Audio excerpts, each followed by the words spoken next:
John साहब आप बताएं ना, आप अभी ईरान में कहाँ हैं? तेहरान में हैं। दो बातें बताएं मुझे। एक तो क्या अभी मुजाहरों की ग्राउंड पे क्या सूरत हाल है, चल रहे हैं, कम हुए, ख़त्म हुए?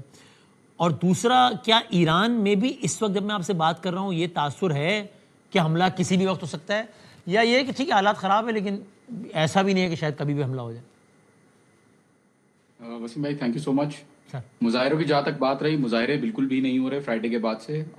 मतलब मैंने तो जितनी भी लोकल मीडिया जो हमारे पास ग्रुप पे आती हैं और जितनी इंडिपेंडेंट सोर्सेज से मैं भी वेरीफाई कर पाया हूँ, दूसरे शहरों में भी कोई मुजाहिरे नहीं हुए और तेहरान में भी कोई मुजाहिरे नहीं हो रहे आप हैं। खुद तेहरान में हैं वायलेंस अभी? बिल्कुल प्लान है। जी, मैं तेहरान में ही हूँ। आपने तेहरान में आज की पिछले 24 घंटों में कोई मेजर प्रोटेस्ट नहीं देखा है? कुछ भी नहीं देखा। मैं आपको वीडियो भी भेज देता हूँ रास्ते से आते हुए। अभी बिल्कुल पूरे रोड की मैंने वीडियो बनाई है। पुलिस के चेक पॉइंट भी नजर नहीं आ रहे। अब बायस लगेगा मैं बोल रहा हूँ, but it's difficult to report and to balance fact, but police की चेक पॉइंट भी मुझे नजर नहीं है। मैं बिल्कुल कॉन्फिडेंटली आपको बोल रहा हूँ, अगर मतलब शहर ऑपरेट कर रहा है? क्योंकि कुछ छुपाता नहीं। जगहों पे मैंने भी सुना कि ना वो तो दुकानें बंद है, खाना नहीं मिल रहा, ये हो रहा है, ये क्या शहर ऑपरेट कर रहा है नॉर्मल? वसीम भाई, बिल्कुल शहर ऑपरेट भी कर रहा है, सब कुछ चल भी रहा है। बल्कि मैं तो कोशिश करूंगा, मैं अपने एसोसिएट से कहता हूं, अगर delivery apps, Javed delivery apps की वो स्नैप की वो खोल के दिखा दें। मैं तो आपको दिखा भी देता हूँ, डिलीवरी एप्स काम कर रही हैं, सब कुछ चल रहा है मामूल के मुताबिक, स्कूल भी खुले हुए हैं। अच्छा। तो कोई ऐसी बात नहीं है कि कर्फ्यू हो गया है या कुछ भी हो गया। मैं अभी मेरे जो एसोसिएट है वो खोल लें तो मैं मुझे इसी वैसे पे एक चीज़ मैं ने सरप्राइज इसलिए किया कि मैं भी आज कुछ जगहों पे कोशिश कर रहा था, तो एक साहब से मैंने बात की तो वो रहते हैं तेहरान में। अच्छा, जॉन दिखा भी रहे हैं हमें कि ये क्या है, ये वो डिलीवरी ऐप से जो ये काम कर रहे हैं जैसे हमारे यहाँ होती कह है। रहे हैं ग्रोसरी कह रहे हैं ग्रोसरी स्टोर जो है वो खत्म, वो स्टॉक आउट ऑफ स्टॉक हुए हैं ना। ओके। आउट ऑफ स्टॉक हुए हुए, ये देखिए। हाँ, ठीक है। हाँ, अब वो तो वो एक क्योस की सूरत हाल में जब लोग मतलब ज़्यादा बाइंग कर लेते हैं तो वो आउट ऑफ स्टॉक होगा, लेकिन मैं टेलिंग मोमेंट चल रही हैं चीज़ें। लेकिन सब कुछ चल रहा है, नॉर्मल चल रहा ठीक। है। ऑब्वियसली इंटरनेट ब्लैकआउट है जो कि जरूरी था मोसाद के इंफ्रास्ट्रक्चर को खत्म करने के लिए, बट लोकल ईरानियन इंटरनेट भी बहाल है। लाइफ एज पर मामूल चल रही है और इसे बिल्कुल इस वक्त मैं बिल्कुल कहूंगा कि नॉर्मल है। ऑल्दो थर्सडे और फ्राइडे को सीरियस वायलेंस जैसे हुई आप भी थी, इस ये इंटरनेट के भी जरिए नहीं। बात कर रहे हैं ना हमसे ज़ाहिर है। हाँ। जी जी जी जी, तो बिल्कुल नॉर्मल है सब कुछ। जी, वहां पर ये तासुर इंटरनेट है ब्लैकआउट है। कि जनाब वो कि हमला हो जाएगा किसी भी टाइम, ये है इंप्रेशन इस वक्त पे? जी बिल्कुल वसीम भाई, तासुर तो रहता है कि हमला हो जाएगा। और देखिए, मैं खुद भी, जो मैंने अभी मैं रैली में गया था, मैंने फेसबुक पे एक वीडियो लाइव भी लगाई वहां से। रैली तक पहुंच नहीं पाया मैं। रैली से 4 किलोमीटर पहले उतरना पड़ा, 2 स्टेशन पहले उतरना पड़ा, क्योंकि रश बहुत जो ज्यादा प्रो था। गवर्नमेंट रैली जो हुई जो है अभी। जी, प्रो गवर्नमेंट ड्राइव हुई है, जो आवाम वहां पे मैंने देखी, easily the number is easily over 1 million. मैं उसको बड़ा कंजर्वेटिवली करके बता रहा हूँ मैं आपको, क्योंकि मैं रैली तक पहुंच नहीं पाया था और आप देख सकते हैं फुटेजेस भी।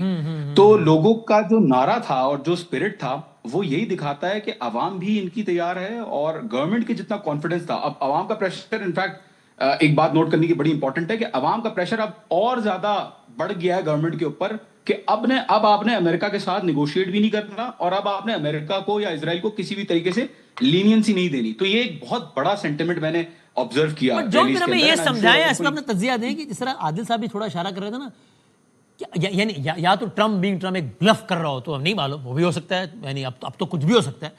लेकिन वरना ऐसी क्या चीज़ें जो कि उसको ये इत्मीनान दे रही है कि जो ये ट्वीट्स कर रहा है कि ईरानी अवाम चढ़ दौड़ो, बस हम अभी आए, मैंने सब कैंसिल कर दिया है, अगर अब तुमने मारा तो मैं, यानी वो कुछ तो उनको अपने लिए इंकरेजिंग फैक्टर नजर आ रहे हैं ना कि यार ये अच्छा टाइम है, मारो या मारो नहीं तो कम से कम दबाओ, खेलो, टैक्टिक्स यूज करो। ऐसा क्या है अगर वहां पे हालात इतने खराब नहीं है तो?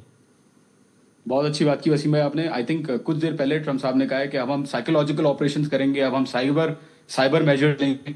आई थिंक पहला साइकोलॉजिकल ऑपरेशन यही है कि उन्होंने बेसिकली ये बोला है कि मैं आ रहा हूँ। और आई थिंक कि अभी ये अटेम्प्ट है ईरान को पुश करने के लिए कि आओ भाई निगोशिएट, क्योंकि वो बोल चुके हैं कि ईरान मुझसे निगोशिएट करना चाह रहा है, जबकि ईरान की तरफ से ऐसी कोई बात नहीं हुई। ईरान ने बोला म्यूचुअल ग्राउंड पे हम लोग कर लेंगे, ठीक है, आप आए तो देख लेंगे।